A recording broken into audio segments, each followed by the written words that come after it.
Merci, Monsieur le maire. Je me permets d'intervenir à la fois à propos de cette décision modificative et à la fois à propos du rapport d'orientation budgétaire, car nous sommes confrontés ici à la même histoire.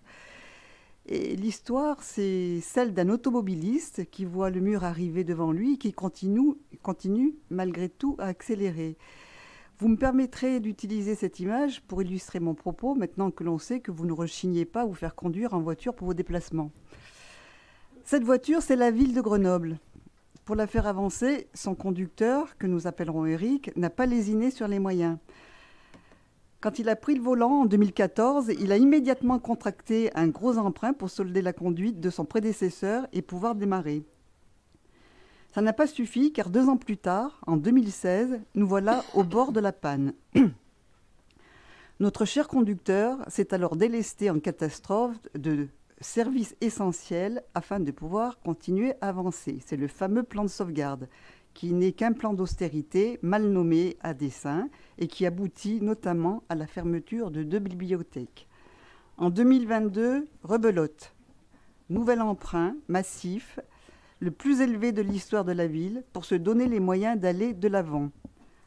En 2023, c'est l'apothéose, avec tout d'abord l'augmentation explosive des impôts qui nous consacre première des grandes villes pour la taxe foncière et de loin. Vous qui aimez les labels, on est servi.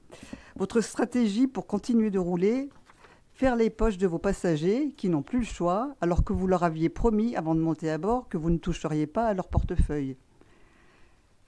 Comme ce n'est toujours pas suffisant, vous entamez en parallèle un autre chantier, celui de vendre à prix d'or des outils essentiels à notre véhicule qui nous permettraient de le piloter avec davantage d'options. C'est la vente des bijoux de famille, ces SEM aux œufs d'or constitués par des générations de Grenoblois.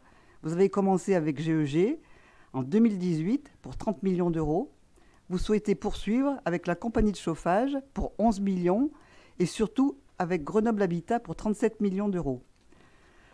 Grenoble Habitat, justement, votre tentative de brader le bailleur se heurte à un mur de contestation et apparaît de plus en plus incertain. Après avoir repoussé la recette attendue de 2022 à 2023, voilà que vous la repoussez à 2024. Cette année, comme la précédente, nous avions prévenu du danger. Comptez sur cette nouvelle recette, plus qu'hypothétique, nous pouvons presque dire fictive désormais, pour monter le budget relève de la folie. Encore une fois, nous avions raison. Encore une fois, vous n'avez rien écouté, incapable de la moindre remise en question à un point presque pathologique. En résulte un trou de 37 millions dans le budget de cette année. Très concrètement, cela se traduit par des investissements en moins pour notre véhicule et surtout par un emprunt supplémentaire de 21 millions d'euros pour ce qui reste sur la route. Le record d'endettement de l'année précédente est battu. Décidément, avec vous, on enchaîne les distinctions. Le mur au loin, dont la voiture se rapproche un peu plus chaque jour, c'est celui du remboursement de la dette et de la période de vache maigre qui attend les Grenoblois.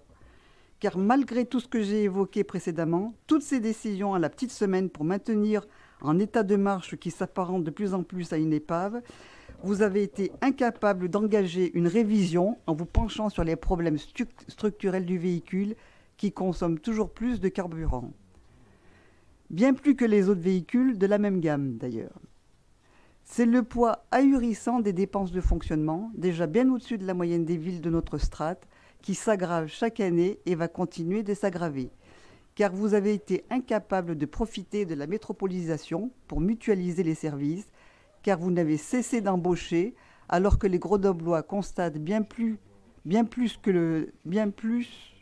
plus d'agents ne signifie pas un meilleur service rendu, car vous avez beau être fan de nouveaux indicateurs et gadgets du genre, vous êtes en fait incapable de la moindre créativité pour trouver des pistes d'économie, vous contentant de répéter à l'infini des recettes qui remettent toujours à un peu plus tard la nôtre très salée. Résultat, les impôts explosifs et les bijoux de famille brattés n'ont pas suffi à colmater la fuite du réservoir. Vous avez donc, et allez donc continuer de creuser la dette jusqu'au bout pour tenir. Les chiffres parlent d'eux-mêmes. En 2015, l'encours de la dette du seul budget principal, sans compter celui des budgets annexes conséquents, également, est de 252 millions d'euros. En 2023, il atteindra 266 millions d'euros. Une belle progression dont on se serait bien passé. Pourtant, le plus alarmant est à venir. Dans votre rapport d'orientation budgétaire, vous estimez que nous redescendrions à 255 millions d'euros, mais ce montant est basé sur l'hypothèse où nous percevrions les 37 millions d'euros de recettes de Grenoble Habitat.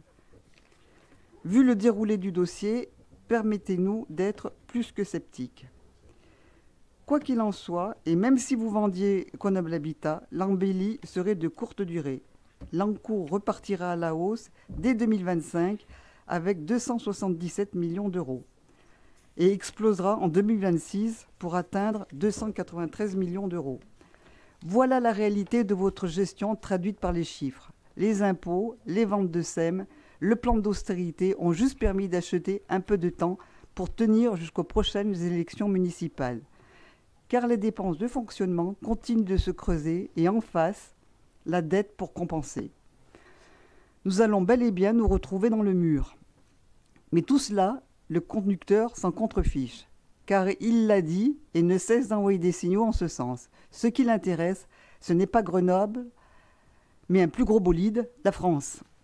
Et ainsi, Éric va sauter de la voiture en marche juste avant l'impact. Tant pis pour les autres passagers qui auront à payer longtemps le prix de sa conduite désastreuse. Après vous, le déluge. On ne vous remercie pas.